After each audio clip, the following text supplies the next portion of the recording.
దావీదు కీర్తన ఒకసారి తీయండి. 34వ కీర్తన 4వ వచనం. నేను యెహోవా యొద్ద విచారణ చేయగా ఆయన నాకు ఉత్తరమిచ్చెను. ప్రార్థన చేస్తే కదా ఉత్తరం వచ్చేది. ఇక్కడ అన్నాడు, విచారణ చేయగా ఆయన నాకు ఉత్తరము ఇచ్చాడు. ప్రార్థనలో ఒక ముఖ్యమైన భాగము ఆయనను విచారించడం, ఆయనతో సంప్రదించడం. అది చాలా ప్రాముఖ్యమైన భాగము. కనుక ఈ కీర్తనను ఆధారం చేసుకొని ఒక కీర్తన రాశాను. ఇప్పటికీ 24 సంవత్సరాలు అయింది. ఈ పుస్తకంలో 12వ కీర్తన, స్తుతింతును నే నిత్యము నా నోటి తోడను. అది రాసేటప్పుడు ఒక మాట, నోటితో గాక దేంతో స్తుతిస్తారు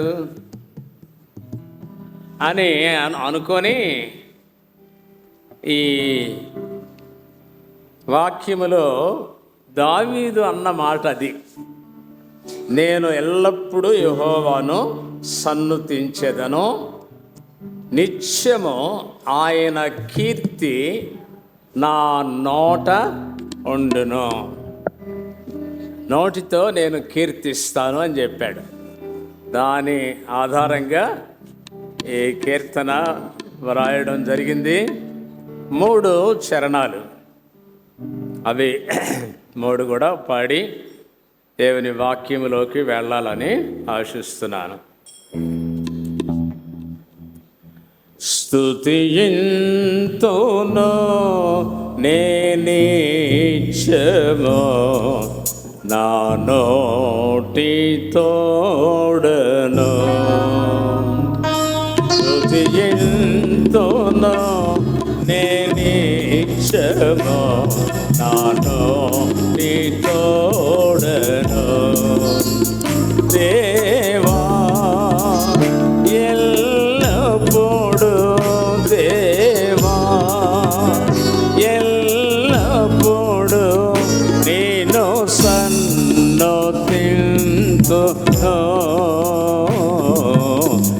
గొప్ప చేతును. స్తుతింతును నే నిత్యము నా నోటి తోడను. నిన్ను నేను సంప్రదించగా నా మొరను వింటివి. నిన్ను నేను సంప్రదించగా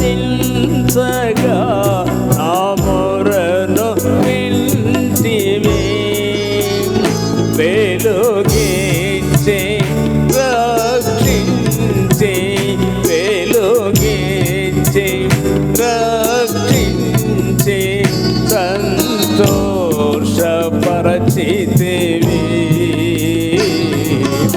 కరుణ చూపితివి.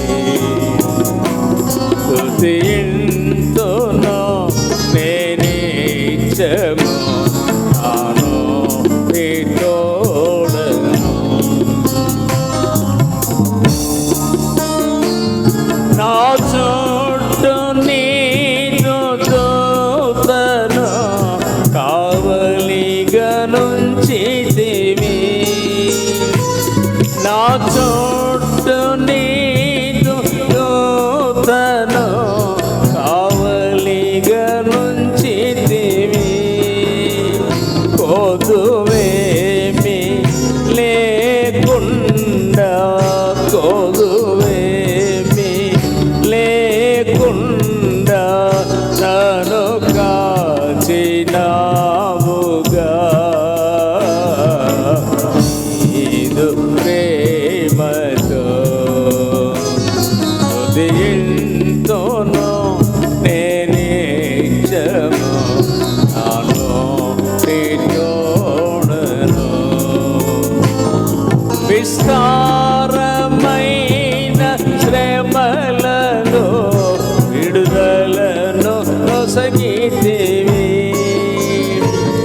విస్తారమైన శ్రమలలో విడుదలను నొసగితివి.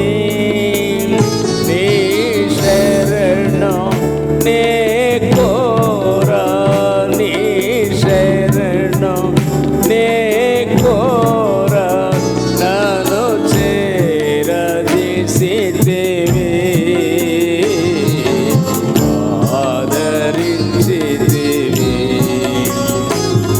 స్తుతింతును నే నిత్యము, నా నోటి తోడను. దేవా ఎల్లప్పుడూ, దేవా ఎల్లప్పుడూ నేను సన్నతింతును, గొప్ప చేతును. స్తుతింతును నే నిత్యము, నా నోటి తోడను.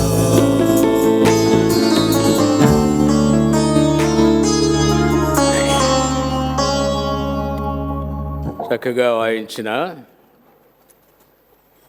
రావు గారి బృందానికి వందనాలు తెలియజేస్తున్నాను. ప్రియులారా,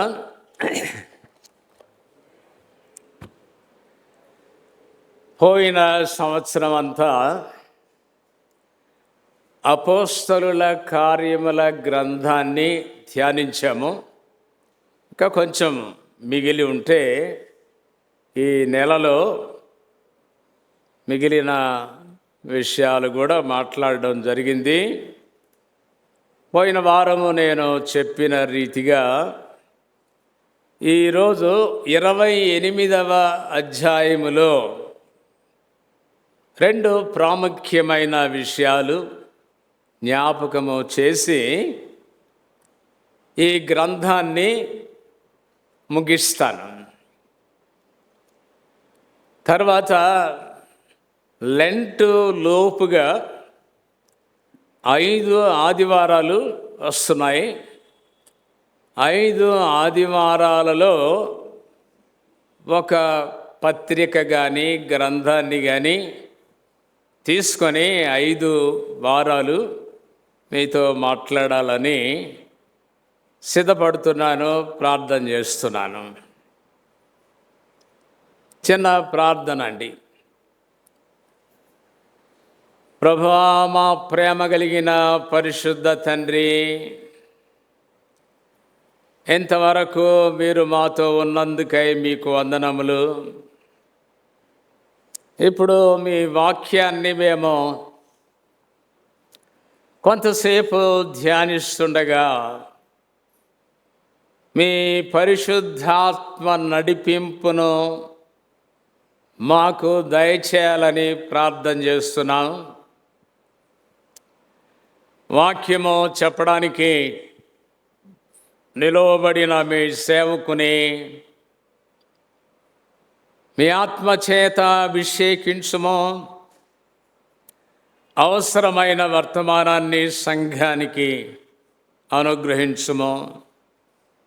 నాతోనూ మా అందరితోనూ సూటిగాను స్పష్టంగాను మాట్లాడి మమ్మను బలపరుచుమని, మా వాక్య ధ్యానములో మీ ఆత్మ నడిపింపును మాకు అనుగ్రహించుమని యేసు నామముననే ప్రార్థన చేయుచున్నాము తండ్రి. ఆమెన్.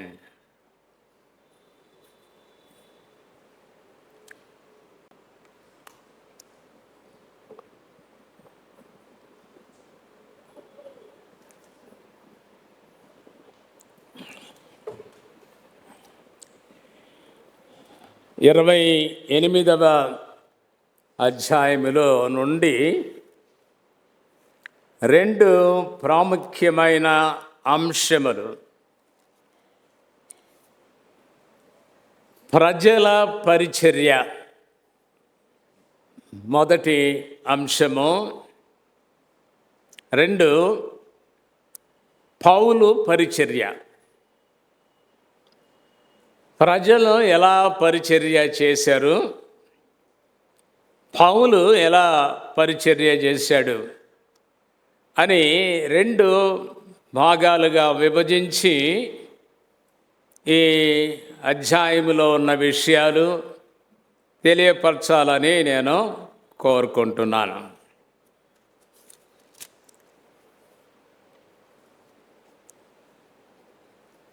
చాలా సందర్భాలలో చెప్పాను,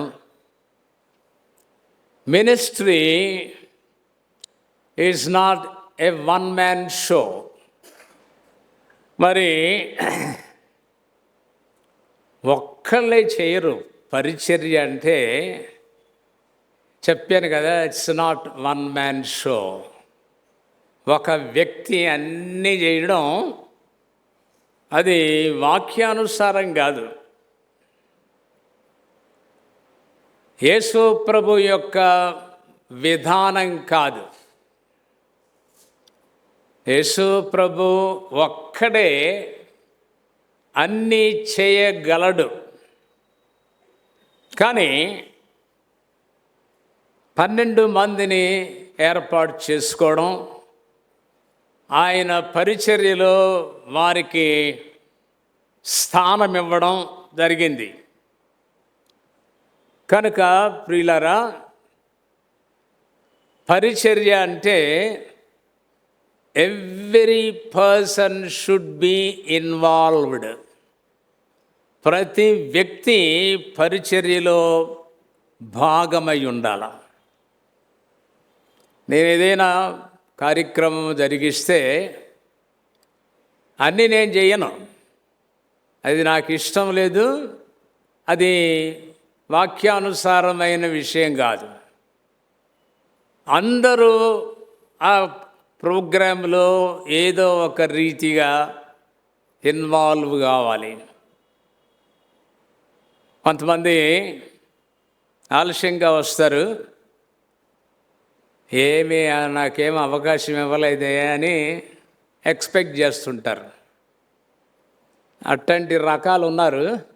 అందువల్ల నేను అది కూడా గుర్తించి ఏమీ ఛాన్స్ లేకపోతే చివరికి భోజనం కొరకన్నా ప్రార్థన చేయండి అంటుంటాను.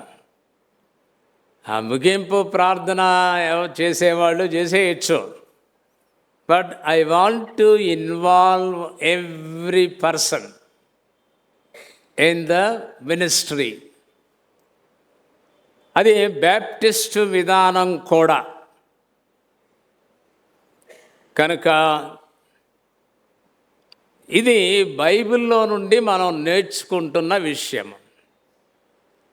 అందరూ నిమగ్నులవ్వాలి, అందరూ పరిచర్యలో పాలిపంపులు పొందాలి అంటే అందరూ ప్రసంగం చేయాలని కాదు, కానే కాదు. కొన్ని గ్రూప్స్లో ఒక్కరు వాక్యం చెప్తుంటే మిగిలిన వాళ్ళందరూ ప్రార్థన చేస్తూ ఉంటారు. మన బ్యాప్టిస్ట్ చర్చెస్లో ఒక ఆయన ప్రసంగం చేస్తుంటే వీళ్ళు డిస్కషన్స్, ఏంటి ఈ మాట చెప్పాడేంటి, అది చెప్పాడేంటి, విమర్శ చేయడం, అది మనకు అలవాటైపోయింది. ఏ బోధకుడు కూడా పరిపూర్ణమైన బోధకుడు కాదు. ఏ పాస్టర్ కూడా it's not a perfect pastor, is not a perfect preacher. ఏమి చెబితే దాన్ని విని దాన్ని ప్రకారముగా జీవించడానికి చూడాలి. కానీ ఎవరో ఒకళ్ళు వాక్యం చెప్తుంటే మిగిలిన వాళ్ళందరూ విమర్శించడం కాదు. Criticising the others is not a ministry, అది సేవ కాదు. Involving our self in the ministry is the ministry. సేవలో అందరూ పాలిభాగస్తులు కావడం అది సేవా విధానం. సరే, ముందుగా ప్రజల యొక్క పరిచర్య ఎలాగుంది అది ముందు మనం జ్ఞాపకం చేసుకుందాం. మనమందరము ప్రజలము, మనమందరము పౌలు స్థానములో ఉండవలసిన వారం. ఇది మనందరికీ వర్తించినటువంటి సందేశము, మాటలు. ప్రజల పరిచర్య, ఇందులో 3 భాగాలు, 3 విషయాలు. పౌలు పరిచర్యలో 3 విషయాలు మీకు జ్ఞాపకం చేయాలని ఆశిస్తున్నాను. ఆ గ్రంథాన్ని తెరిచి ఉంచండి. 28వ అధ్యాయము 2వ వచనం. అనాగరికులగు ఆ ద్వీపవాసులు మాకు చేసిన ఉపచారము ఇంతెంత కాదు. ఏంటి చేశారు వీళ్ళు అంటే, ఉపచారము చేశారు. ఎవరు మీరు? ఇంగ్లీష్లో బార్బేరియన్స్, చదువు లేనివారు, అనాగరికులని ప్రత్యేకంగా ఇక్కడ వ్రాయబడింది. అంటే ఉపచారము చేయడానికి నాగరికత ఏమీ అవసరం లేదు. ఉపచారము చేయడానికి విద్య అవసరం లేదు. ఇతర క్వాలిఫికేషన్స్ ఏమి అవసరం లేదు. ఎవరైనా ఉపచారము చేయవచ్చు. ఈ ద్వీపానికి వచ్చినప్పుడు అనాగరికులకు ఈ ద్వీపవాసులు మాకు చేసిన ఉపచారము ఇంతంత కాదు. అంటే చాలా ఎక్కువ అన్నమాట. ఉపచారము, నేను తెలుగు డిక్షనరీ చూశాను. ఉపచారాన్ని ఇంకా ఏమి అర్థం ఉంది అంటే, ఉపచారము అంటే ఊడిగము అనుంది. పరిచర్య, 3 సేవ. అంటే అది ముఖ్యంగా ఫిజికల్ యాక్టివిటీ, ఊడిగము చేయడం. పరిచర్య అంటే మనం చర్చిలో 30 మంది పరిచారకులను ఏర్పాటు చేసుకున్నాం. 30 మంది కూడా బోధించేవారు కాదు, వారు పరిచారకులు, పనిచేసేవారు. వేరు వేరు బాధ్యతలు తీసుకొని పనిచేయాలి. పౌలు ఒక సందర్భంలో అన్నాడు, చర్చ్ అంటే ఒక శరీరంతో పోల్చబడి ఉంది. శరీరములో వివిధమైన అవయవాలు వివిధమైన పనులు ఎలా చేస్తాయో, అలాగే సంఘములో ఉన్నవారు ఒకే పని చేయరు, వివిధమైన పనులు చేస్తారు. అవి శరీర సంబంధమైనవి కావచ్చు, అది శారీరక సంబంధమైనది కావచ్చు, ఆత్మ సంబంధమైనది కావచ్చు. కానీ పరిచర్య, సేవ, ఇతరులకు పరిచర్య చేయుట, అది సంఘ విశ్వాసులు గమనించవలసిన విషయం. మార్టిన్ లూథర్ కింగ్ జూనియర్, ఆయన కూడా బ్యాప్టిస్ట్ పాస్టర్. ఆయన అన్నారు, life's most persistent and urgent question is what you are doing for others. Life's most persistent and urgent question is, what are you doing for others? జీవితంలో ముఖ్యమైన అతి అవసరమైన ప్రశ్న ఏంటంటే, నీవు ఇతరులకు ఏం చేస్తున్నావు?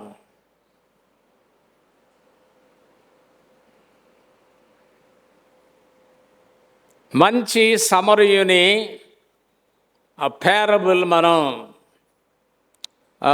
ఉపమానం చదువుతాం. యాజకుడు లేవీయుడు చూసి వెళ్ళిపోతారు. అందరికీ అర్థమైన విషయం ఏంటంటే, వీళ్ళ పనిలో బహుశా ఆరాధన కావచ్చు, వాక్యం చెప్పడం కావచ్చు, ఇంకా పరిచర్య, ఏ విధమైన పరిచర్య అయినా కావచ్చు, దీనిలో ఉన్నవాళ్ళు ఈ పని కొరకు వారు వెళుతుంటే దారిలో కొట్టబడి పడిపోయినటువంటి అతను చూశారు. మరి అతని దగ్గర ఆగితే అతనికి పరిచర్య చేయవలసి ఉంటే వాళ్ళు చేసేటటువంటి ఆచార కర్మకాండ అవన్నీ దెబ్బతింటాయి. కనుక వాళ్ళిద్దరూ వెళ్ళిపోతారు. ఈ మంచి సమరయుడు అనుకున్నాడట, నేను ఇప్పుడు ఇక్కడ లేకపోతే ఈ కొట్టబడిన వ్యక్తి ఏమవుతాడు? కొర ప్రాణంతో ఉన్నాడు, ఏమవుతాడు? చచ్చిపోతాడు. కాబట్టి our responsibility is to take care of others needs. ఇతరుల అవసరతలో మనము పాలిపంపులు పొందాలి. వారు ఉపచారము చేశారు. మరొక దైవజనుడు అన్నాడు, the end of knowledge should be service to others. అంటే విజ్ఞానము సాధించవలసిన లక్ష్యం ఏంటి? ఎందుకు చదువుతున్నాం? ఎవరన్నా అడిగితే ఏమంటారు? బ్రతకాలి కదా, జీవించాలా, కుటుంబాన్ని పోషించుకోవాలా, కాబట్టి పనిచేస్తున్నాను అన్నాను. నీ చదువు యొక్క అంతిమ గురి ఏంటి అంటే, యు మస్ట్ సర్వ్ అదర్స్. ఖచ్చితంగా మన విషయం మనం చూసుకోవాలి, తప్పదు. మన కుటుంబాన్ని మనం చూసుకోవాలా, అది ఖచ్చితము. అయితే ఇతరుల విషయం కూడా మనం చూడాలి.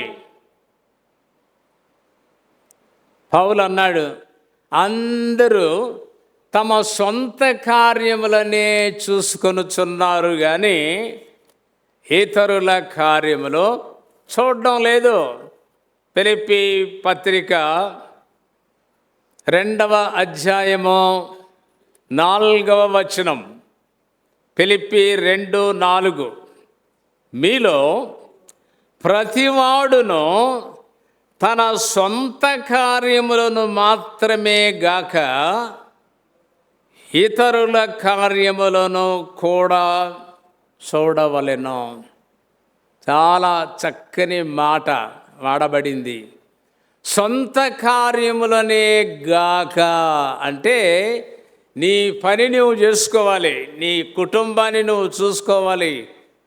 నీ సొంత పని మాత్రమే గాక ఇతరుల కార్యములను కూడా చూడవలెను. ఇది ఎక్కడి నుండి వ్రాసాడు పౌలు అంటే, చెరసాలలో నుండి వ్రాసాడు.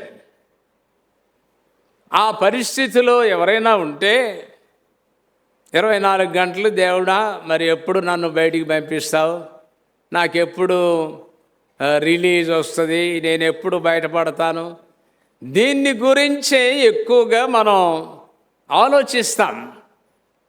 కానీ ఆయన చెరసాలలో ఉండి సంఘములను గూర్చి ఆలోచిస్తున్నాడు. అనేక శ్రమలను అనుభవిస్తూ కొరింథీ పత్రిక 11వ అధ్యాయంలో 2వ కొరింథీ 11వ అధ్యాయంలో చూస్తాం. ఎన్నో ఒక లిస్టు చెప్పబడింది, ఆయన అనుభవించిన శ్రమలు. అవన్నీ కూడా చెప్తూ ఇవియును గాక సంఘములన్నిటిని గూర్చిన చింతయు నాకు కలదు. నా బాధలు నేను అనుభవించడమే కాదు, అది ముఖ్యం కాదు, దాని గురించి చెప్పుకోవడం కాదు, కానీ సంఘములను గూర్చిన చింతయు కలదు. ఎప్పుడు అంటే ఈ భారము దినదినమును నాకు కలుగుచున్నది. Every day I'm very much concern about the churches. ఒకవేళ ఆయన స్థాపించాడు కాబట్టి ఆయనకి ఆ అక్కర బాధ ఉంటుంది. కనీసం మన సంఘమును గూర్చి మనకు ఆ అక్కర ఉండాలి. పాస్టర్ గారికి అక్కర ఉండాలి, అది తప్పనిసరిది. At the same time every member should have concern towards other members. ఇతర సంఘస్థులను గూర్చిన ఆ చింత అక్కర ఉండాలి. చాలా సందర్భంలో ఏం జరుగుతుందంటే గుడికి రావడం, వాక్యం వినడం, వెళ్ళిపోవడం, మళ్ళీ గుడికి రావడం, వాక్యం వినడం, వెళ్ళిపోవడం, అయిపోయింది. ఇవేనా మన బాధ్యతలు? గుడికి వచ్చి వెళ్ళడమేనా? That is for our sake, that is for our spiritual growth. By coming to the church, we are not doing anything to others. ఏమి చేయడం లేదు.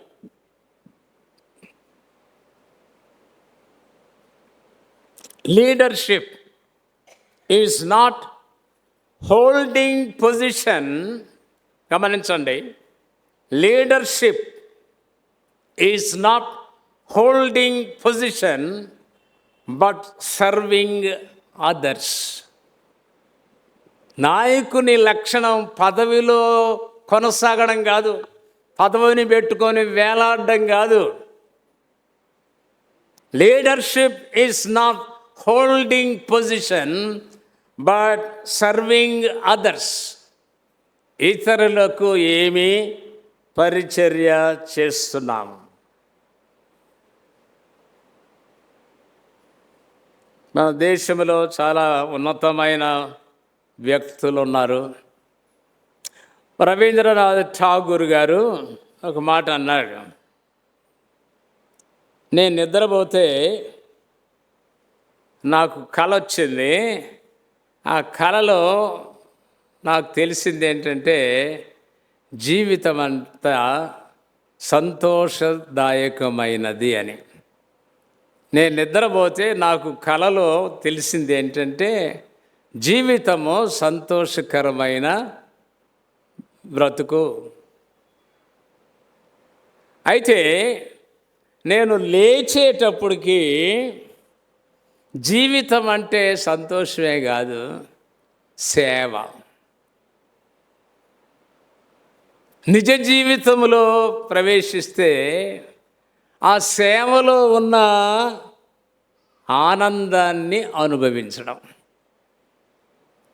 కనుక కలలు గండం లేక ఆ కలలలో బయలుపరచబడిన విషయాలు చేయడమే కాదు. Life is not just a joyful life, it is a service. And if we deeply contemplate it. It is service. కనుక ఇతరులకు పరిచర్య చేయడము అనేది విశ్వాసుల జీవితంలో ఒక భాగము. 2, వీరు ఏం చేశారు అని అంటే, ఇందులో నుండి జ్ఞాపకం చేస్తాను. 7వ వచనం, పొప్లి అను ఒకడు ఆ ద్వీపములో ముఖ్యుడు, అతనికి ఆ ప్రాంతములలో భూములుండెను. అతడు మమ్మును చేర్చుకొని 3 దినములు స్నేహభావముతో ఆతిథ్యమిచ్చాను. ఇక్కడ ఉన్నది ఈ ఆతిథ్యము స్నేహభావముతో ఇచ్చారు. అంటే సాధారణంగా ఆతిథ్యము అంటే మన బలమైనటువంటి ఉద్దేశం ఏంటంటే వచ్చిన వాళ్ళందరికీ కాఫీ ఇవ్వాలా, టీ ఇవ్వాలా, లేకపోతే భోజనం పెట్టాలా. అరే ఇంకా అంటుంటారు కనీసం మంచినీళ్ళన్నా తీసుకోండి అంటే ఏదో ఇవ్వాలా. ఇవ్వడము ఆతిథ్యము. అది భోజనం కావచ్చు, వేరే ఏదైనా కావచ్చు, అందులో తప్పలేదు. ఉన్నదానిలో ఇవ్వడం మంచి సంప్రదాయం. కానీ ఆతిథ్యం అంటే జస్టిన్ వ్యాగ్ అని ఆయన అన్నారు, హాస్పిటాలిటీ అంటే ఆతిథ్యము is making your guest feel at home. నీ దగ్గరకు వచ్చే అతిథులు వాళ్ళ సొంత ఇంట్లో ఉన్నట్టు ఆ భావన వాళ్ళకి కలిగించేలా మనం చూడాలి. టీలు కాఫీలే కాదు, ఇస్తే ఇవ్వండి, అందులో మంచి సాంప్రదాయము. కానీ ఇవి ఇవ్వకపోతే ఆతిథ్యం కాదని మాత్రం అనుకోకండి. నీ దగ్గరకు వచ్చినటువంటి వాళ్ళు వాళ్ళ సొంత ఇంట్లో ఉంటే ఎలాగో ఉంటుందో అలాంటి ఆ అనుభవము వాళ్ళకి మనం ఇవ్వాలట. Hospitality is making your guest feel at home. మరొకళ్ళు అన్నారు, people will forget what you have said. నువ్వేం చెప్పావో మర్చిపోతారు.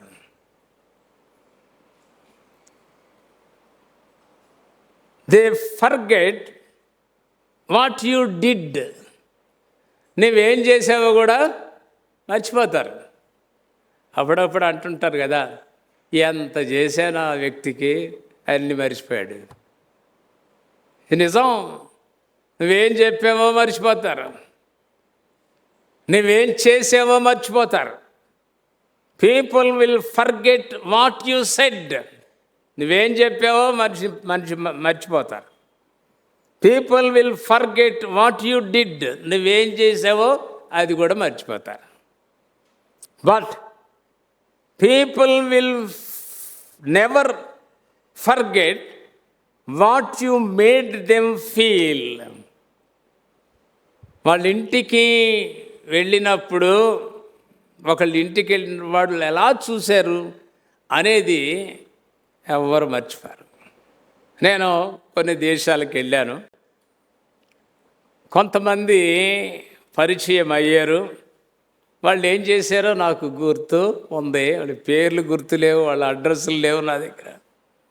అయితే వాళ్ళు చేసినవి మాత్రం ఎప్పుడు నేను మర్చిపోలేను.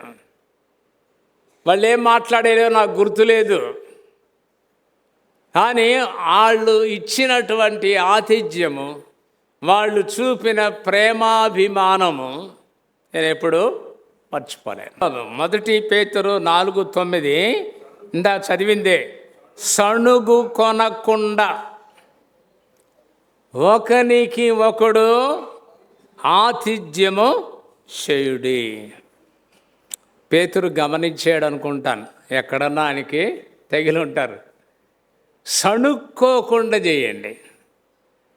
కొన్ని సందర్భాలలో ఎవరినన్నా పిలిచినప్పుడు కొన్నిసార్లు భార్య ఇష్టపడదు, సణుగుతా చేస్తుంది. కొన్ని సందర్భాల్లో భర్త ఇష్టపడ్డు, సణుక్కుంటా వస్తువులు తెస్తాడు. కనుక ఆతిథ్యములో సణుగుకునే అవకాశం ఉంది కాబట్టి సణుగు కొనకుండా చేయమని చెప్తున్నాడు. రోమాపత్రిక 12వ అధ్యాయము 13వ వచనం. రోమా 12:13.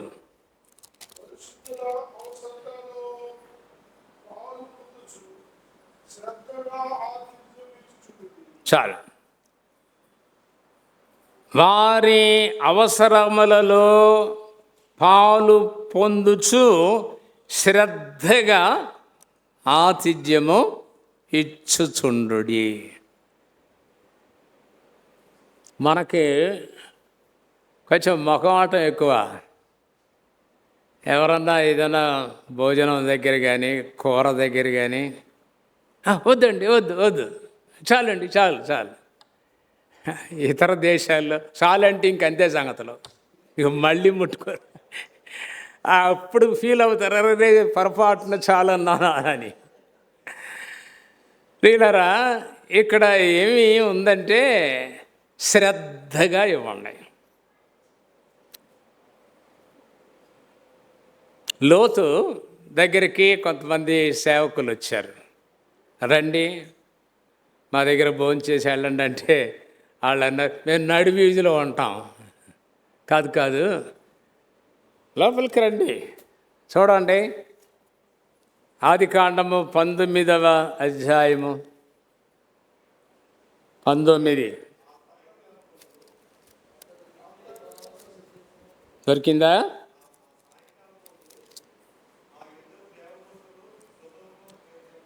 మూడవ వచనం పై వచనంలో, అందుకు వారు ఇంకా పైలో, నా ప్రభువులారా, దయచేసి మీ దాసుని ఇంటికి వచ్చి రాత్రి వెళ్ళబుచ్చి కాళ్ళు కడుగుకొనుడి, మీరు పెందలకడ లేచి మీ త్రోవలో వెళ్ళవచ్చునని. అందుకు వారు, అలాగు కాదు, నడివీధిలో రాత్రి వెళ్ళబుచ్చెదమనిరి అని చెప్పిరి. అయినను అతడు మిక్కిలి బలవంతము చేసినప్పుడు వారు అతని తట్టు తిరిగి అతని ఇంట ప్రవేశించిరి.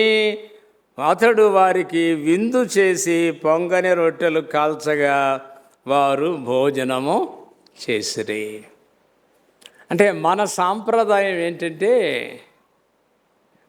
అంటే పై మాటకి వద్దు, చాలు చాలు చాలు, అది ఒక సాంప్రదాయం. కానీ బలవంతం చేయడం కూడా సాంప్రదాయం. కనుక ఒకవేళ ఎవరైనా అలాగంటే వాళ్ళని బలవంతంగా వాళ్ళకి ఇవ్వండి, చెప్పండి, చెయ్యండి. ఒకటి గమనించాలి, మనం చేసిన వంట అంతా అందరికీ ఇష్టం ఉండదు. మనం చేసింది మనకే ఇష్టం. నేను గమనించాను, కొంతమంది స్త్రీలు వంట చేస్తే వాళ్ళ వంటే బాగుంటుంది వాళ్ళకి. వేరే వాళ్ళు ఎవరైనా చేశారంటే నచ్చదు, వీళ్ళు చేసిందే వంట. అందువల్ల కొన్నిసార్లు వద్దని చెప్పడం జరుగుతుంది. కొన్నిసార్లు మనం బలవంత పెట్టాలి, కొన్నిసార్లు బలవంత పెట్టకూడదు కూడా. ఎందుకంటే అది వాళ్ళకి నచ్చుద్దో లేదో, అది వాళ్ళు తింటారో తినరో, మనకిష్టం కావచ్చు. అప్పుడప్పుడు భోజనానికి వెళ్తే పాస్టర్ గారు మీకు మటన్ చేసామండి. మటన్ తినకూడదు. మటన్ చేసామని వాళ్ళేదో అభిమానం కొద్దీ మటన్ చేసామంటే నేను తినకూడదు కదా, బలవంతంగా వేస్తారు. ఏం చేయాలా? తినడానికి కుదరదు, పక్కన పెట్టేయడం. అంటే ఏం చెప్తున్నానంటే శ్రద్ధగా ఆతిథ్యం ఇవ్వండి. ఇచ్చేటప్పుడు మాట వరసకు సాంప్రదాయంగా అలవాటుగాను చేయకండి, బలవంత పెట్టాలి. Hospitality is true hospitality consists of giving the best of yours to your guests. మనకు ఇష్టమైనవి, శ్రేష్టమైనవి అతిథులకు ఇవ్వాలి. సరే, మూడవ విషయము అపోస్తుల కార్యముల గ్రంథం 28వ అధ్యాయము 10వ వచనం. వారు అనేక సత్కార్యములతో మమ్మును మర్యాద చేసి మేము ఓడ ఎక్కి వెళ్ళినప్పుడు మాకు కావలసిన వస్తువులు తెచ్చి ఓడలో ఉంచిరి. ఒకవేళ వాళ్ళకి ఇస్తే వద్దంటారో ఏమో అని వాళ్ళని సత్కరించి మర్యాద చేసి ఓడ ఎక్కి వెళ్ళినప్పుడు మాకు కావలసిన వస్తువులు తెచ్చి ఓడలో ఉంచిరి. దైవ సేవకుల అవసరాలు ఏంటో మీరు ఎప్పుడన్నా ఆలోచిస్తారా? Help the needy people. We need to help them not with sympathy. Sympathy అంటే దీన మనసుతో లేక ఏమి లేదు వీరికి అన్నట్టుగా కాదు, అట్లా చేయొద్దు. ఏమి లేదు అన్నట్టు జాలి కలిగిన మనసుతో కాదు, బట్ విత్ కంపాషన్, కనికరంతో చెయ్యాలట. జాలి పడతా చేయడం కాదు. ఆయనకు బట్టలు లేవు, లేకపోతే ఆయనకి ఇది లేదు అది లేదు, అట్లాంటి జాలి కాదు. With compassion. యేసు ప్రభు ఎవరికైనా ఏదైనా సహాయం చేశాడంటే బైబిల్లో ఉంది, కనికరపడి వాళ్ళకు భోజనం పెట్టాడు, కనికరపడి వాళ్ళని స్వస్థపరిచాడు, కనికరపడి వారి అవసరాలలో సహాయపడ్డాడు. So we need to do with compassion, not with sympathy. ఎవరినడా సింపతి చూపించొద్దాం, బట్ విత్ కంపాషన్.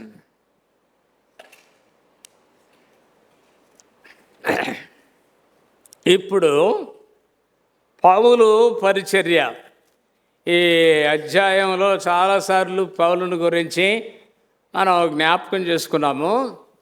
క్లుప్తంగా ఆయన గురించి చెప్పి ముగిస్తాను. ఆయన పరిచర్య ఏంటి? 28వ అధ్యాయము 8వ వచనములు. నాకు నచ్చిన మాట ఏంటంటే, కొంతమందికి మీ కొరకు ప్రార్థన చేస్తున్నామండి. ఎక్కడ చేస్తున్నారు? ఇంట్లో చేస్తున్నారు. మీకోసం ప్రార్థన చేస్తున్నాం చెయ్యండి. ఇక్కడ ఏముందంటే, అతని యొద్దకు వెళ్ళి, ఎవరైనా బాగలేదు ప్రార్థన చేయమంటే నాకు అర్థమయ్యేది ఏంటంటే వెళ్ళి చూడమని. అది నాకు తెలుసు, నేను వెళ్తాను. పౌలు పరిచర్యలో జైల్లో ఉండి ప్రార్థన చేసిన సందర్భాలు ఉన్నాయి. కుదరని పరిస్థితుల్లో, వెళ్ళలేని పరిస్థితుల్లో వెళ్ళకపోయినా ప్రార్థన చేయాలి. కానీ అతని యొద్దకు వెళ్ళి ప్రార్థన చేసి అతని మీద చేతులుంచి స్వస్థపరచను. కొన్నిసార్లు కొంతమంది డాక్టర్ దగ్గరికి వెళ్తే ఎలా చూశారు డాక్టర్ అంటే ఏమంటారంటే, ఏం డాక్టర్ అంటే అసలు నేను ముట్టుకొని కూడా ముట్టుకోలేదు, చెయ్యి కూడా పట్టుకోలేదండి. అంటే కొన్నిసార్లు ఆ సిమ్టమ్స్ ఏంటో చెప్తే చాలు, కానీ మనకి ఎలాంటి ఫీలింగ్ అంటే వాళ్ళు పట్టుకోలేదే, ముట్టుకోలేదే, ఇలాగ ఇక్కడ బాగలేదా అక్కడ బాగలేదా అని అడగాల. కనుక కొన్నిసార్లు ఇతరుల కొరకు ఇంటి దగ్గర ప్రార్థన చేయడం మంచిదే, అవసరం. వారి యొద్దకు వెళ్ళి ప్రార్థన చేయవలసినటువంటి ఆ బాధ్యత మనకి ఉంది. యాకోబు పత్రిక 5వ అధ్యాయము 14వ వచనం. ఎవరికైనా బాగులేకపోతే ఇక్కడ అన్నాడు, అతడు సంఘపు పెద్దలను పిలిపింపవలెను. కొన్నిసార్లు కొంతమంది మాకు అయితే కళలు రావు, కొంతమందికి కళలు వస్తాయేమో. మరి నాకు బాగలేదు మీకు తెలీదా? నాకేం తెలుసు, నాకేం కళ రాలేదు అంటే బాగలేకపోతే అందరికీ ఎలా తెలుస్తుంది? చెప్తే కదా. ఇక్కడ ఏముందంటే బాగలేకపోతే కబురు పెట్టి వాళ్ళని పిలిపించుకొని వాళ్ళ చేత ప్రార్థన చేయించుకోవాలి. అతడు సంఘపు పెద్దలను పిలిపింపవలెను, వారు ప్రభు నామమున అతనికి నూనె రాసి అతని కొరకు ప్రార్థన చేయాలి. ఆ సంఘ పెద్దలకు మీరు చెప్పండి, ప్రార్థన చేయమని చెప్పండి కాదు, పిలిపించుకొని వాళ్ళు వచ్చి ప్రార్థన చెయ్యాలని కోరుతున్నాను. కనుక మీకు ఎవరికైనా బాగలేకపోతే దయచేసి ఫోన్ చేయండి, కనీసం ఫోన్ చేయండి, ఫోన్ ఫెసిలిటీ ఉంది, చెప్పండి. వెంటనే ఒకవేళ పాస్టర్ గారికి కుదిరినా కుదరకపోయినా ప్రార్థన చేస్తారు. మీరైనా సరే అలాంటి వారి దగ్గరకు వెళ్ళి ప్రార్థన చేయవలసిన అవసరత ఉన్నది. ఇక్కడ చదువుకున్నటువంటి వాక్య భాగంలో పౌలు ఏం చేశాడు అని అంటే, వెళ్ళి ఏముంది,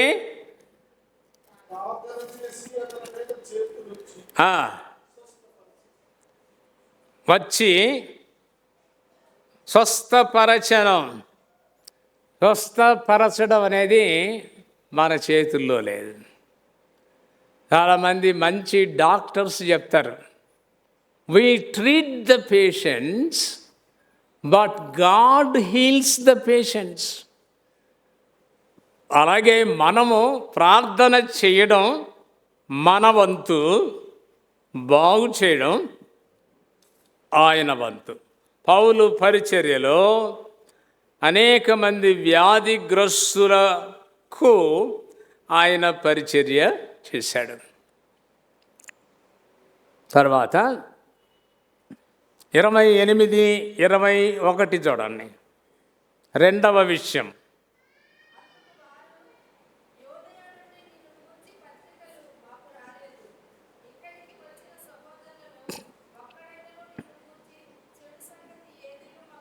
చాలు. యోదయ నుండి నిన్ను గూర్చి పత్రికలు మాకు రాలేదు, ఇక్కడికి వచ్చిన సహోదరులలో ఒక్కడైనను నిన్ను గూర్చి చెడు సంగతి ఏదియో మాకు తెలియపరచనో లేదు, మరియు ఎవరునో చెప్పుకొనను లేదు. He had very good testimony. మంచి సాక్ష్యము. ఎవరు కూడా అతని గురించి చెడ్డగా చెప్పుకునే అంత పరిస్థితి లేదు.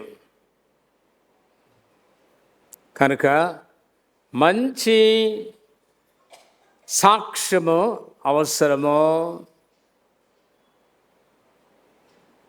పౌలుకు అవకాశం దొరికినప్పుడల్లా బోధించాడు. బోధించేటటువంటి వారు మంచి సాక్ష్యము కలిగి ఉండాలి. ఆయన అంటారు, మనం చాలామంది పెరుగు ఇష్టపడతారు కదా, పెరుగు ఈ సుబ్బయ్య హోటల్లో అంటే ముంతల్లో ఇస్తారు, పాత్రల్లో ఇస్తారు. ఒకవేళ ఐస్ క్రీమ్ తినాలనుకోండి, అదే పాత్రలో ఇస్తారా? ఐస్ క్రీమ్కి ఇచ్చేటటువంటి పాత్ర వేరు, పెరుగుకి ఇచ్చే పాత్ర వేరు. చాలా ఐస్ క్రీమ్ కంటే అట్రాక్టివ్గా రకరకాల షేపుల్లో ఉండి ఆ పాత్రలు ఇస్తారు. ఏమంటారంటే, నువ్వు చెప్పేది మంచి బోధైనా ఆ ఇచ్చేటటువంటి పాత్ర, అందించేటటువంటి పాత్ర అట్రాక్టివ్గాను క్లీన్గాను బాగా ఉండాలి. పౌలు అనేక సందర్భాలలో వాక్యం చెప్పాడు, కానీ ఆయన సాక్ష్యం ఏంటంటే ఒక్కడైనను నిన్న గురించి చెడ్డగా చెప్పలేదు. కనుక ఆ సాక్ష్యము అవసరం. చివరిగా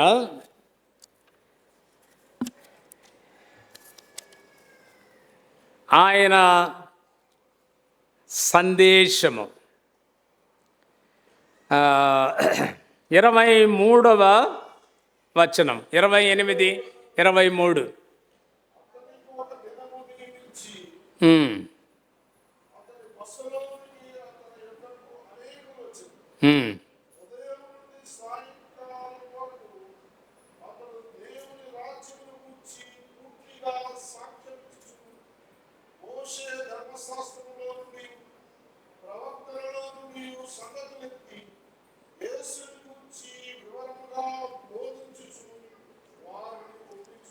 చాలు, అది చాలా నాకు నచ్చింది. కొంతమంది అంటారు, గంట కంటే ఎక్కువ వినరండి, గంటే ఎక్కువ అని అనేవాళ్ళు ఉన్నారు. వెళ్ళదు, లోపలికి వెళ్ళదు. అవునా? ఏం చెప్తారంటే,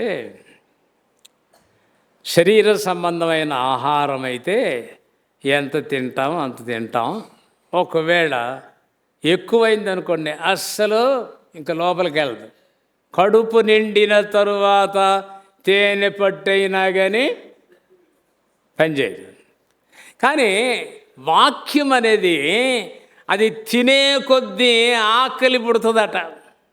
ఇంకా చెప్పాలి, ఇంకా వినాలి. అది this is the difference between spiritual food and physical food. Physical food కొంత తినిన తర్వాత ఇక పోనే బాదు లోపలికి. కొంతమంది అరటికాయ తినండి, అరటికాయ తినడానికి కూడా లేదు, స్పేస్ లేదండి. నిజమే. కానీ దేవుని వాక్యం అంటే అది చెప్పే కొద్దీ, వినే కొద్దీ ఇంకా వినాలి, ఇంకా చెప్పాలా అనిపిస్తుంది. మరి పౌలు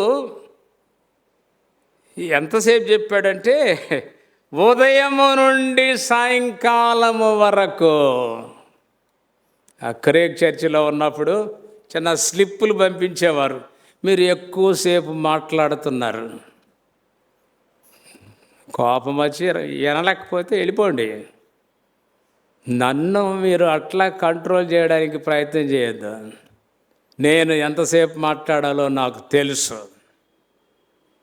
కనుక కొంచెము ఎక్కువసేపు మాట్లాడడం జరిగితే విసుక్కునేటటువంటి పరిస్థితి ఉంది. మరి ఈ సంగతి ఏంటి?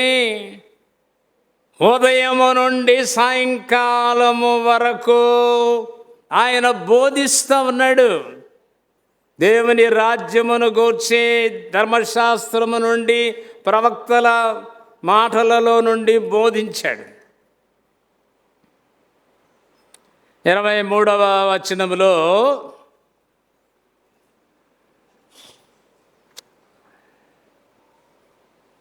ఆ చివరి మాట, సంగతులను గూర్చి వివరముగా బోధించుచు. వివరంగా చెప్పండి. కొన్నిసార్లు కొంతమంది అనుకుంటారు, గొక్క తెప్పకుండా మాట్లాడితే భలే మాట్లాడేశాను. ఏం మాట్లాడారు ఎవరికి అర్థమవదు. ఇదివరకు 2-3 సార్లు చెప్పాను. పాస్టర్ గారు నా దగ్గరికి వస్తే తీసుకెళ్ళాను వాక్యం చెప్పడానికి. వాక్యం చెప్పాడు. వచ్చేటప్పుడు నాకు మా ఇంటి దగ్గర నుండి చర్చికి 13 కిలోమీటర్లు, ఒక 20 మినిట్స్, హాఫ్ అన్ అవర్ పట్టేది. వచ్చేటప్పుడు కూడా ఏం మాట్లాడలేదు నన్ను. సరే, ఇంటికి వచ్చిన తర్వాత భోజనం చేస్తున్నాము. భోజనం చేసేటప్పుడు కూడా ఏం మాట్లాడలేదు. ఇంకా ఉండబట్టలేక ఆయన అన్నాడు, అయ్యగారు నేను చెప్పిన వాక్యం ఎలాగుందండి అని.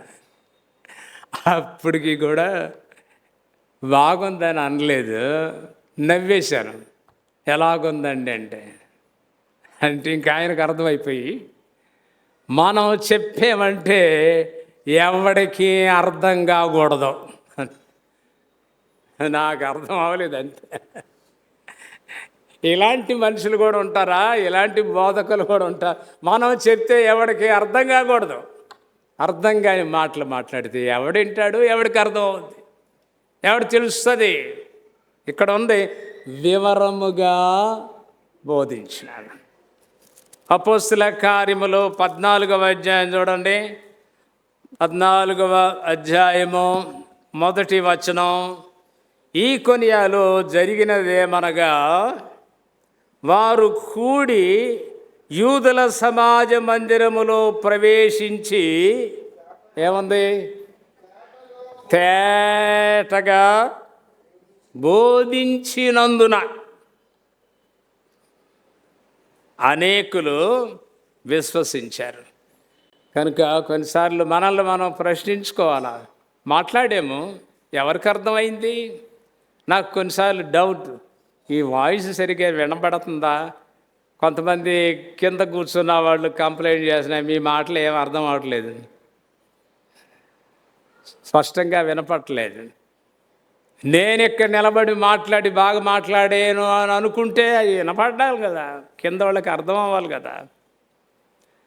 కనుక దేవుని వాక్యము వివరంగా పౌలు బోధించినాడు.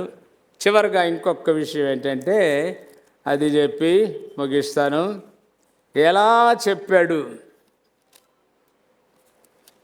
28వ అధ్యాయము 30వ వచనము 31. 2 సంవత్సరాలు పూర్తిగా తన అద్దె ఇంట కాపురం ఉండి తన యొద్దకు వచ్చు వారందరినీ సన్మానించి, ఏ ఆటంకము లేక పూర్ణ ధైర్యముతో దేవుని రాజ్యమును గూర్చి ప్రకటించుచు ప్రభువైన యేసుక్రీస్తును గూర్చిన సంగతులు బోధించుచుండెను. ఎక్కడున్నాడు ఆయన? ఆయనకేమైనా పార్సనేజ్ ఉందా? ఆయనకేమైనా సొంత ఇల్లు ఉందా? పిల్లరా, సొంత ఇల్లు లేని వారు సిగ్గుపడకండి. దేవుడు ఏ ఇల్లు ఇస్తే అది. ఒకసారి ఒక సందర్భంలో డేవిడ్ పాల్ గారు, ఆయన ఇల్లు గృహప్రవేశము చేస్తూ అన్నాడు, నా ఉద్దేశంలో గెడ్డం తెల్లబడక ముందే సొంత ఇల్లు ఉండటం మంచిది అన్నాడు. గెడ్డం తెల్లబడక ముందే సొంత ఇల్లు అందరికీ ఉండదు. మరి పౌలుకి సొంత ఇల్లు లేదు. ఇక్కడ ఉంది, అద్దె ఇంటిలో ఉన్నాడు. ఇంగ్లీష్ బైబిల్లో చూస్తే he paid from his own pocket. ఆయన తన సొంత జేబులో నుండి డబ్బులు రెంట్ ఇచ్చి అక్కడ పనిచేశాడు. ఎంతకాలం అంటే పూర్తిగా 2 సంవత్సరాలు. కనుక ఒకవేళ ఇల్లు లేకపోతే ఏమీ ఫీల్ అవ్వద్దు, దేవుడిచ్చినప్పుడు తీసుకోండి. ఎలా బోధించాడు అని అంటే, ఇందాక చెప్పాను వివరంగాను, ఇక్కడ పూర్ణ ధైర్యముతో he boldly preached the word of God. ఒక దైవజనుడు అన్నాడు, రేవన్ హిల్ అని, యేసు ప్రభు గని మనలాగా బోధించుంటే ఎవరు ఆయన్ని సిలువ వేసి ఉండరు. ఆయన సిలువ వేసింది ఎవరు అంటే సూటిగా ఆయన మాట్లాడాడు. ఆయన యాజకులతో, పరిచారకులతో, ధర్మశాస్త్రోపదేశకులతో సూటిగా మాట్లాడాడు, వెళ్ళగొట్టాడు. వ్యాపారం చేస్తున్నాడని పగబట్టారు, చంపేశారు.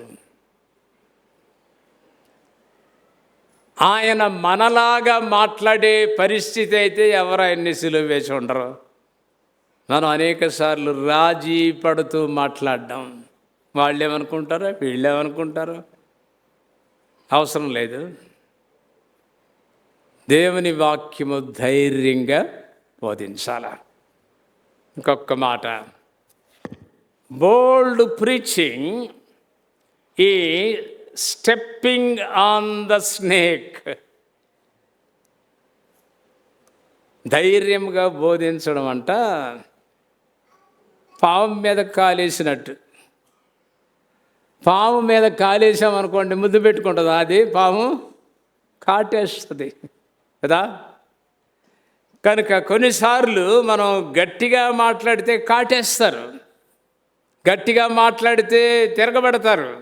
అయినా తప్పదు, దేవుని వాక్యము ధైర్యముగా బోధించాలి. పౌలు మనకు నేర్పించిన సేవా విధానం. కనుక ప్రజల యొక్క వైఖరి చూసాము, పౌలు యొక్క పరిచర్య చూసాము. ఇది మనందరికీ మాదిరి. ప్రార్థన చేసుకుందాం.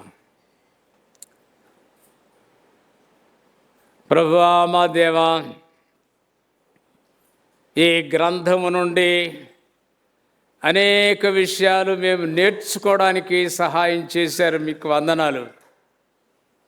ప్రత్యేకంగా ప్రజల పరిచర్యను గురించి తెలుసుకున్నాం, పౌలు చేసిన పరిచర్యను గురించి తెలుసుకున్నాం. ఆ విధానంలో మేము పరిచర్య చేయడానికి మమ్మలను అభిషేకించుము, బలపరచుము, ఇనామ మహిమ కొరకు వాడుకొనుమని చెప్పబడిన మాటలను ఆశీర్వదించుమని యేసు నామముననే ప్రార్థన చేయుచున్నాము తండ్రి. ఆమేన్.